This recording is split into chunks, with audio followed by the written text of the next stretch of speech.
आज 11 मई 2024। आज बाबा ने मीठी मधुर मुरली में बताया कि ये दुनिया कैसी हो गई है, सर्वविदित है। कैसी हो गई है दुनिया? स्वर्ग बन गई है। हाँ, कल की मुरली में भी था कि ये दुनिया रौरव नरक बन गई है, यानी घोर नरक बन गई है। जब पुराना मकान जड़ जड़ीभूत हो जाता है तो क्या करते हैं? फिर नया बनाते हैं, और पुरानी की चीज़ों से लगाव धीरे धीरे छूटता जाता है, जबकि उसमें कितना मोह होता है। लेकिन जैसे जैसे नया तैयार होने लगता है तो पुराने से लगाव, जो आसक्ति है, वो छूटती जाती है। इसी तरह से बाबा कहते हैं ये दुनिया अब पुरानी हो चुकी है और बाप आए हैं नई दुनिया स्थापन करने। तो पुराने से क्या करना होगा? वैराग्य करना होगा, हद का नहीं, बेहद का। जैसे अर्जुन को क्या दिया? वैराग्य दिलाया ना इस पुरानी दुनिया से। तो बाबा भी कहते कि ये दुनिया अब कब्रिस्तान बनने वाली है, अतः नए घर में जाना है तो तैयारी करें, राजयोग का अभ्यास करें, आत्मा आत्मा भाई भाई की दृष्टि से रहने का अभ्यास करें। सुनते हैं आज के डायरेक्ट ईश्वरीय महावाक्य। ओम शांति। बाबा कहते, मीठे बच्चे, तुम्हें अभी अल्लाह मिला है तो सुलटे बनो। तुम्हें अभी अल्लाह मिला है तो सुलटे बनो। अर्थात सुलटे बनने का मतलब क्या है? अर्थात अपने को आत्मा समझो। देह समझना ही उल्टा बनना है। देह समझना ही उल्टा बनना है। क्या कहा बाबा ने? मीठे बच्चे, तुम्हें अभी अल्लाह मिला है तो सुलटे बनो, अर्थात अपने को आत्मा समझो। देह समझना ही उल्टा बनना है। आज की मुरली से प्रश्न है, किस एक बात को समझने वाले, किस एक बात को समझने वाले बेहद के वैरागी बन सकते हैं? बताइए, कौन सी एक बात को समझने वाले बेहद के वैरागी बन सकते हैं? पुरानी दुनिया से वैराग माने किस लिए वैराग? यानी कि अब हर एक काम क्या है कि ये दुनिया में मन नहीं लगता है ना। चारों तरफ काला बाजारी है ना, भ्रष्टाचार, ये निराशावादी है ना, ये सब फैला हुआ है। सुनते हैं बाबा का उत्तर। बाबा कहते, पुरानी दुनिया अब होपलेस है, कब्रिस्तान बनना है। यह बात समझ ली, ये दुनिया अब कब्रिस्तान बनना है। केस कैसा है? होपलेस है। ये बात समझ ली तो बेहद के वैरागी बन सकते हैं। तुम जानते हो अब नई दुनिया स्थापन हो रही है। इस रुद्र ज्ञान यज्ञ में, ये कौन सा यज्ञ चल रहा है? रुद्र ज्ञान यज्ञ में सारी पुरानी दुनिया स्वाहा होनी है। यही एक बात तुम्हें बेहद का वैरागी बना देगी। तुम्हारी दिल इस कब्रिस्तान से निकल गई है। ओम शांति। मैं आत्मा शांत स्वरूप हूँ, शांति मेरा स्वधर्म है। बाबा कहते, मीठे बच्चे, अब घर वापस जाना है ना, क्योंकि ये दुनिया कब्रिस्तान हो गई है। बाबा कहते, यूं तो डबल ओम शांति, क्योंकि दो आत्माएं हैं, ब्रह्मा बाबा की और शिव बाबा की, तो डबल ओम शांति। ओम शांति। दोनों आत्माओं का स्वधर्म है शांत। बाप का भी स्वधर्म है शांत, बच्चे वहाँ शांति में रहते हैं। कहाँ? शांति धाम में शांति में रहते हैं, उसको ही कहा जाता है शांति धाम। बाप भी वहाँ रहते हैं, बाप तो सदैव पावन है। बाकी जो भी मनुष्य मात्र हैं वे पुनर्जन्म लेते अपवित्र बनते हैं। बाप बच्चों को कहते हैं, बच्चे अपने को आत्मा समझो। आत्मा जानती है कि परम पिता परमात्मा ज्ञान का सागर है, शांति का सागर है। उनकी महिमा है ना, वह सर्व का बाप है और है बाप ही स्वर्ग की। सर्व का वो बाप है और सर्व का सद्गति दाता है। कौन है सर्व की सद्गति दाता करने वाला? एक परमपिता शिव परमात्मा। तो सभी का बाप के वर्षे पर हक जरूर लगता है। बाप से वर्षा क्या मिलता है? क्या वर्षा मिलता है भगवानी बहन? और संपन्नता, सुख, शांति, पवित्रता और संपन्नता। तो बाबा कहते हैं कि बाप से वर्षा क्या मिलता है जानते हो? बच्चे जानते हैं कि बाप है ही स्वर्ग का रचयिता, तो जरूर स्वर्ग का वर्षा ही देंगे और देंगे भी जरूर नरक में। यहीं पर रहते हुए मिलता है ना। नरक का वर्षा दिया है रावण ने। इस समय सब नरकवासी है ना, तो जरूर वर्षा रावण से मिला है। नरक और स्वर्ग दोनों हैं। क्या कहा बाबा ने? नरक और स्वर्ग दोनों हैं। ये कौन सुनते हैं? आत्मा सुन रही है। अज्ञान काल में भी सब कुछ आत्मा करती है, परंतु देह अभिमान के कारण समझते हैं कि शरीर सब कुछ करता है। क्या शरीर करता है सब कुछ? कौन कर रहा है? शरीर के द्वारा आत्मा कर रही है। जो कुछ भुगत रही है वो आत्मा भुगत रही है। तो बाबा कहते हैं कि हमारा स्वधर्म है, क्या है स्वधर्म? शांत। ये भूल जाते हैं हम रहने वाले शांति धाम के हैं। यह भी समझाना चाहिए कि सचखंड ही फिर झूठ खंड बनता है। भारत सचखंड था, फिर रावण राज्य झूठ खंड भी बनता है। यह तो कॉमन बात है। मनुष्य क्यों नहीं समझ सकते हैं? क्योंकि आत्मा तमो प्रधान हो गई है। ये बातें क्यों नहीं समझ में आती हैं? क्योंकि आत्मा तमो प्रधान हो गई है। जिसको तमो प्रधान का मतलब जिसको पत्थर बुद्धि कहते हैं, जिसने भारत को स्वर्ग बनाया, पूज्य बनाया, उनको ही फिर पुजारी बन गाली देते हैं। इसमें भी कोई का दोष नहीं है। बाबा निर्दोष दृष्टिकोण देते हैं। ड्रामा में जो पार्ट है वो प्ले होता है। बाप बच्चों को समझाते हैं कि ये ड्रामा कैसे बना हुआ है, कैसे पूज्य से पुजारी बने। बाप समझाते हैं कि आज से 5000 वर्ष पहले भारत में आदि सनातन देवी देवताओं का राज्य हुआ करता था, है ना। किसका राज्य था? देव। तभी तो आज तक भी अपने पूर्वजों को देवी देवता कहकर पूजते हैं, स्थल बनाते हैं ना उनका। कल की बात है। ये कैसा लगता है कि कल की बात है, परंतु मनुष्य बिल्कुल भूले हुए हैं। यह शास्त्र आदि सब भक्ति मार्ग के लिए बैठ बनाए हैं। शास्त्र आदि किसने बनाए? मनुष्य ने। शास्त्र है ही भक्ति मार्ग के लिए, न कि ज्ञान मार्ग के लिए। ज्ञान मार्ग का शास्त्र बनता ही नहीं है। बाप ही कल्प कल्प आकर बच्चों को नॉलेज देते हैं देवता पद के लिए। बाप पढ़ाई पढ़ाते हैं, फिर यह ज्ञान प्रायः लोप हो जाता है।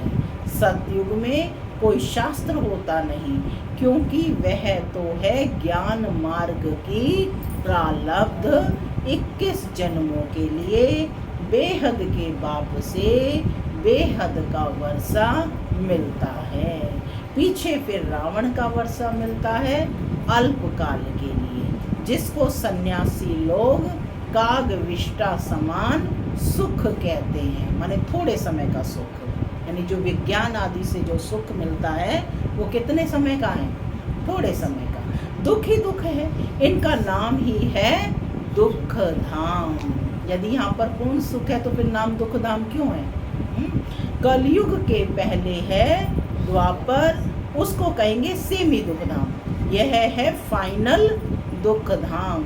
आत्मा ही 84 जन्म लेती है, नीचे उतरती है, बाप सीढ़ी चढ़ा देते हैं क्योंकि चक्र को फिरना जरूर है। नई दुनिया थी, देवी देवताओं का राज्य था, दुख का नाम निशान नहीं था, इसलिए दिखाते हैं। क्या दिखाते हैं चित्र में? शेर और गाय, है ना, शेर और बकरी, ये हाँ इकट्ठे जल पीते हैं। दोनों विपरीत हैं, है ना, नेचर में दोनों विपरीत हैं, लेकिन शेर और बकरी सतयुग में इकट्ठे जल पीते हैं। वहाँ हिंसा की कोई बात ही नहीं। अहिंसा परमो देवी। क्या कहते बाबा? अहिंसा परमो देवी देवता धर्म कहा जाता है। यहाँ है हिंसा, पहली हिंसा है काम कटारी चलाना। सतयुग में विकारी कोई होता नहीं है। उन्हों की तो महिमा गाते हैं, लक्ष्मी नारायण की महिमा गाते हैं ना, कि आप संपूर्ण निर्विकारी हैं। यह कलयुग है, आयरन एजेड वर्ल्ड है। इनको कोई गोल्डन एज कह ना सके, ड्रामा ही ऐसा बना हुआ है। सतयुग है शिवालय। क्या नाम दिया है सतयुग को? शिवालय। वहाँ सब हैं पावन, जिन्हों के चित्र भी हैं, माने देवी देवताओं के चित्र भी हैं। शिवालय बनाने वाले शिव बाबा का भी चित्र है। मंदिरों में, हर मंदिर में शिवलिंग जरूर होता है ना, तो क्योंकि बनाने वाला कौन? शिव बाबा। तभी कहा शिवालय बनाने वाले शिव बाबा का भी चित्र है। भक्ति मार्ग में उनको अनेक नाम दे दिए हैं, वास्तव में नाम है एक। बाप को अपना शरीर तो है नहीं, खुद कहते हैं मुझे अपना परिचय देने व रचना के आदि मध्य अंत का ज्ञान सुनाने आना पड़ता है। मुझे आकर तुम्हारी सर्विस करनी होती है। तुम ही मुझे बुलाते हो कि हे पतित पावन आओ। सतयुग में नहीं बुलाते हो, इस समय सब बुलाते हैं क्योंकि विनाश सामने खड़ा है। भारतवासी जानते हैं कि यह वही महाभारत लड़ाई है। फिर आदि सनातन देवी देवता धर्म की स्थापना होती है। बाप भी कहते हैं मैं राजाओं का राजा बनाने आया हूँ। क्या बनाने आए हैं?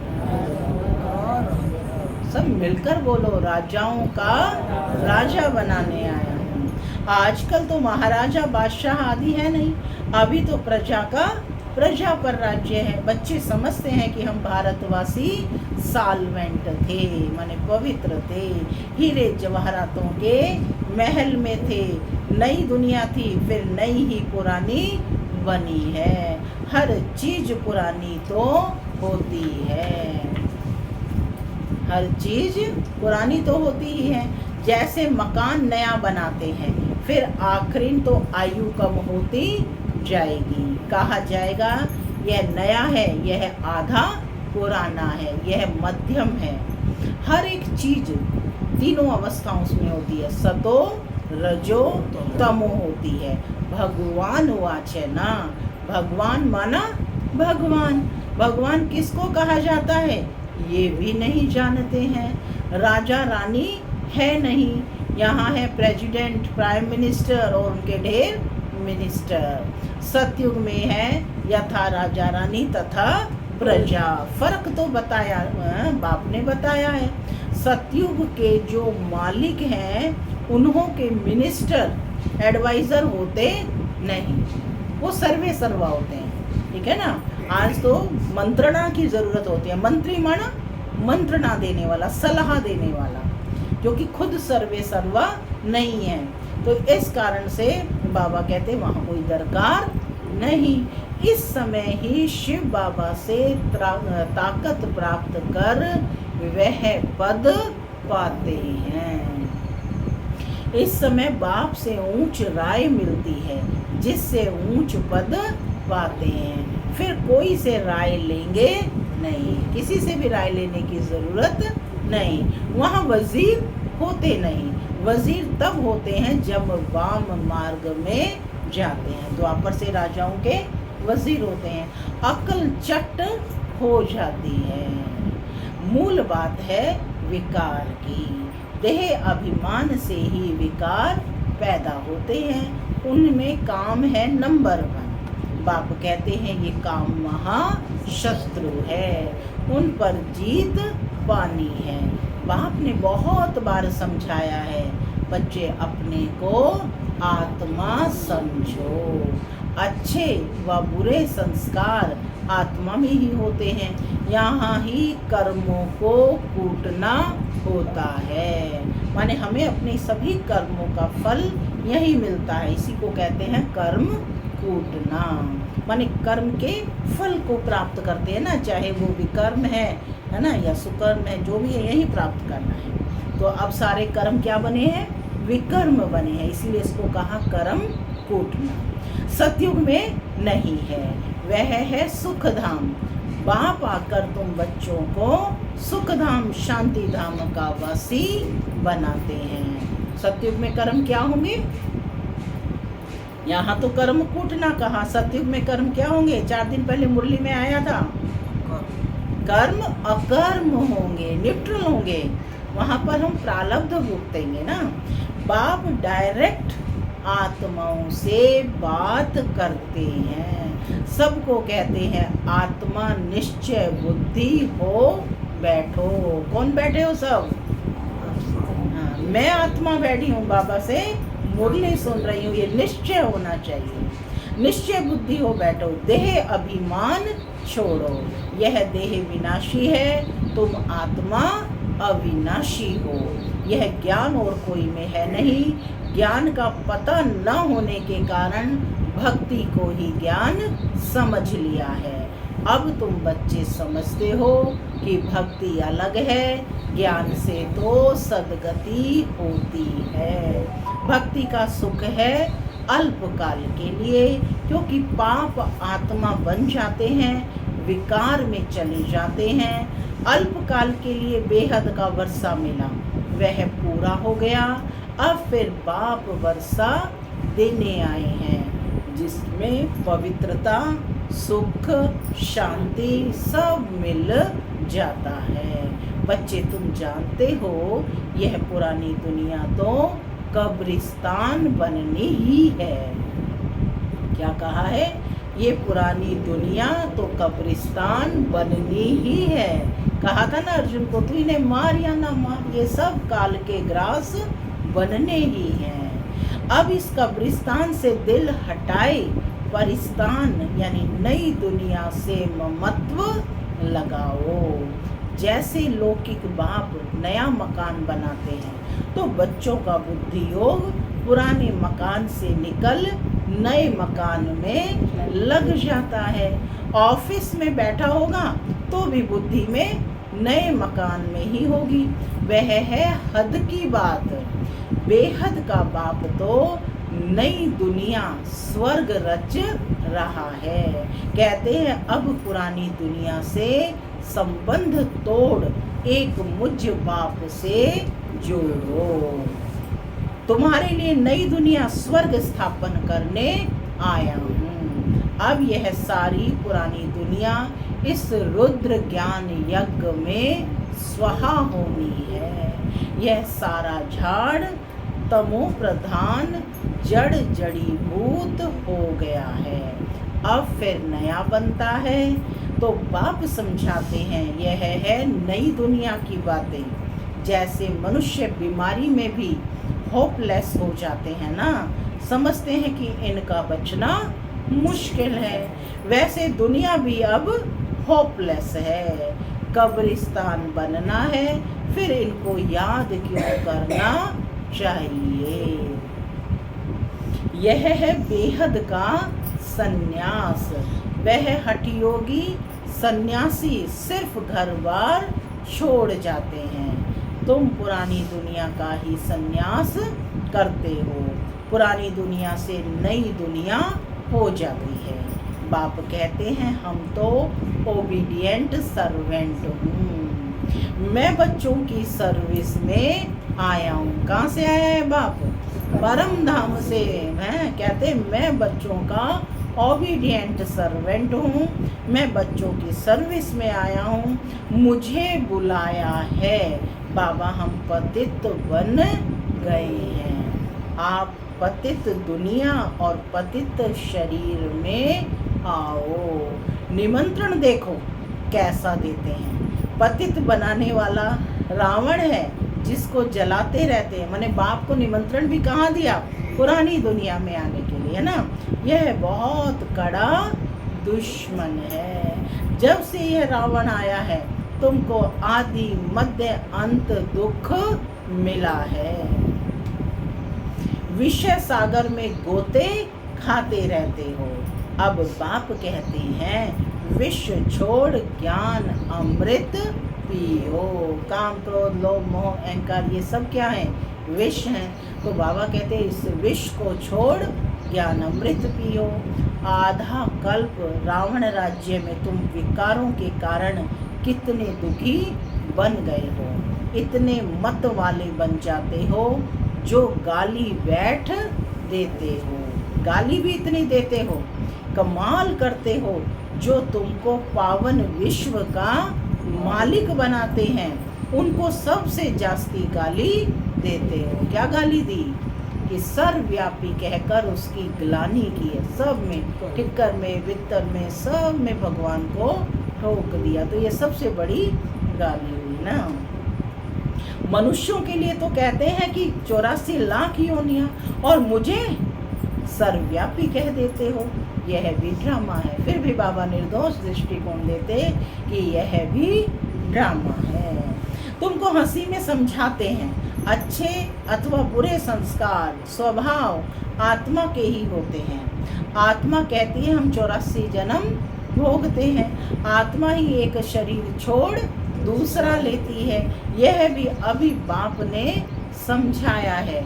ड्रामा के प्लान अनुसार फिर बाप ही आकर जो उल्टे हो गए हैं उनको सुलटा बनाते हैं। मीठे मीठे बच्चों को बाप कहते हैं कि यहाँ तुम उल्टे होकर नहीं बैठो।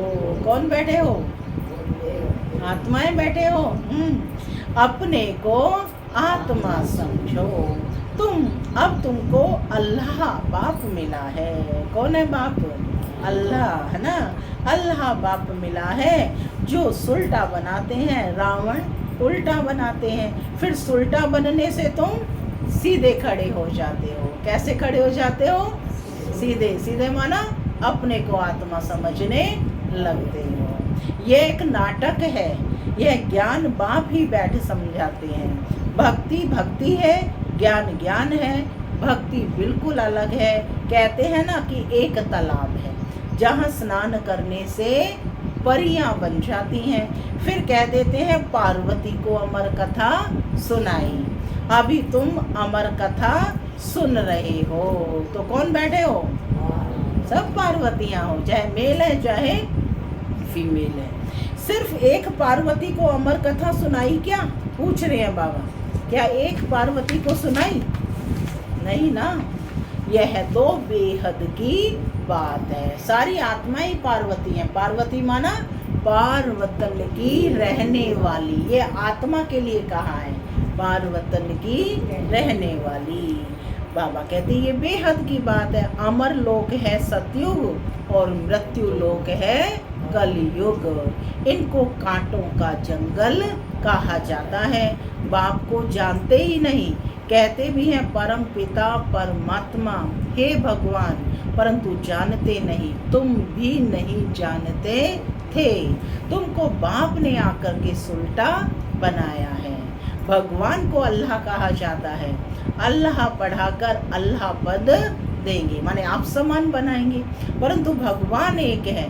इनको लक्ष्मी नारायण यानी भगवान भगवती नहीं कहेंगे। यह तो पुनर्जन्म में आते हैं ना। मैंने ही इन्हों को पढ़ाकर दैवी गुणों वाला बनाया है। बाबा कहते तुम सब ब्रदर्स हो, आपस में सब कौन हो? भाई भाई। बाप के वर्षे के हकदार हो। मनुष्य तो घोर अंधियारे में है। आसुरी संप्रदाय है ना, कहते हैं कलयुग तो अभी रेगड़ी पहनते हैं। छोटे बच्चे जैसे घुटने के बल चलता है, उसको कहते हैं रेगड़ी पहनना। अभी बहुत वर्ष, क्या समझते हैं लोग कि कलयुग के अभी बहुत वर्ष पड़े हैं। कितना अज्ञान अंधेरे में सोए पड़े हैं। बाबा कहते हैं ये भी खेल है। तो बाबा ने क्या बताया कि कलयुग अभी बच्चा नहीं, ये थोड़ा सा बचा हुआ है। सोचने में दुख नहीं होता, अंधियारे में रात को दुख होता है। यह भी तुम ही समझते हो और समझा सकते हो। पहले पहले तो हर एक मनुष्य को बाप का परिचय देना है। सेवा का पॉइंट है, सबसे पहले हर एक मनुष्य को बाप का परिचय। देखो क्यों देना है बाप का परिचय? क्योंकि भगवान को तो सब मानते हैं ना, तो उन्हें बताओ कि उनका मुख्य संबंध उस भगवान के साथ बाप का है। ठीक है ना? तो बेहद का बाप बेहद का ही सुख देते हैं। पहले पहले तो हर एक मनुष्य को बाप का परिचय देना है। दो बाप तो हर एक को होते हैं। कौन कौन से दो बाप? एक हद का बाप है ना, हद का बाप हद का सुख देते हैं, और बेहद का बाप बेहद का सुख देते हैं। शिवरात्रि मनाते हैं तो जरूर बाप आते हैं स्वर्ग स्थापन करने। जो स्वर्ग पास्ट हो गया फिर से स्थापन कर रहे हैं। अभी है तमो प्रधान दुनिया, नर्क। ड्रामा प्लान अनुसार जब एक्यूरेट समय होता है तब फिर मैं आकर अपना पार्ट बजाता हूँ। मैं तो हूँ निराकार, मुझे मुख तो जरूर चाहिए। बैल का मुख थोड़े ही होगा, बैल बोलेगा कैसे? कैसे ज्ञान सुनाए? मैं इनका मुख लेता हूँ। किनका मुख लेता हूँ? ब्रह्मा बाबा का। तो बहुत जन्मों के अंत के जन्म में वानप्रस्थ अवस्था में है, इनमें मैं प्रवेश करता हूँ। यह अपने जन्मों को नहीं जानता है। अच्छा, मीठे मीठे सिक्के लदे बच्चों प्रति माता पिता बाप दादा का और गुड मॉर्निंग रूहानी बाप की रूहानी बच्चों को नमस्ते। हम रूहानी बच्चों की रूहानी माता पिता बाप दादा को प्यार गुड मॉर्निंग और नमस्ते। नमस्ते, सदा रहो हंसते, बनो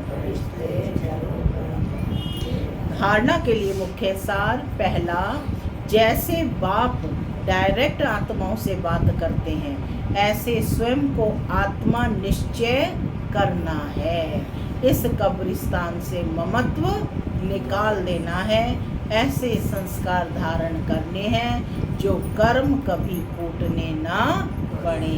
कैसे संस्कार धारण करने हैं? जो कभी कर्म कूटने ना पड़े। दूसरा, जैसे बाप ड्रामा पर अटल होने के कारण किसी को भी दोष नहीं देते, गाली देने वाले अपकारियों पर भी उपकार करते, ऐसे बाप समान बनना है। इस ड्रामा में किसी का दोष नहीं, यह एक्यूरेट बना हुआ है। आज का वरदान है, हर कदम में वरदाता से वरदान प्राप्त कर मेहनत से मुक्त रहने वाले अधिकारी आत्मा भव। देखो परसों तकदीरवान आत्मा भव, कल मास्टर दाता भव, आज बाबा अधिकारी आत्मा भव। हर कदम में वरदाता से वरदान प्राप्त कर मेहनत से मुक्त रहने वाले अधिकारी आत्मा भव। जो है ही वरदाता के बच्चे, उन्हों को हर कदम में वरदाता से वरदान स्वतः ही मिलते हैं। वरदान ही उनकी पालना है, वरदानों की पालना से ही वे पलते हैं।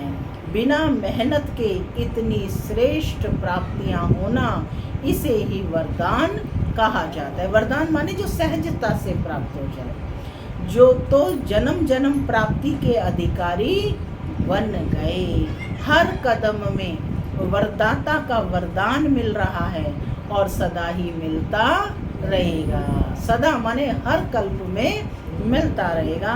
अधिकारी आत्मा के लिए दृष्टि से, बोल से, संबंध से वरदान ही वरदान है। स्लोगन, समय की रफ्तार के प्रमाण, समय की रफ्तार के प्रमाण पुरुषार्थ की रफ्तार तीव्र करो। अंतिम समय चल रहा है तो क्या कहते बाबा, समय की रफ्तार के प्रमाण पुरुषार्थ की रफ्तार तीव्र करो। ओम शांति।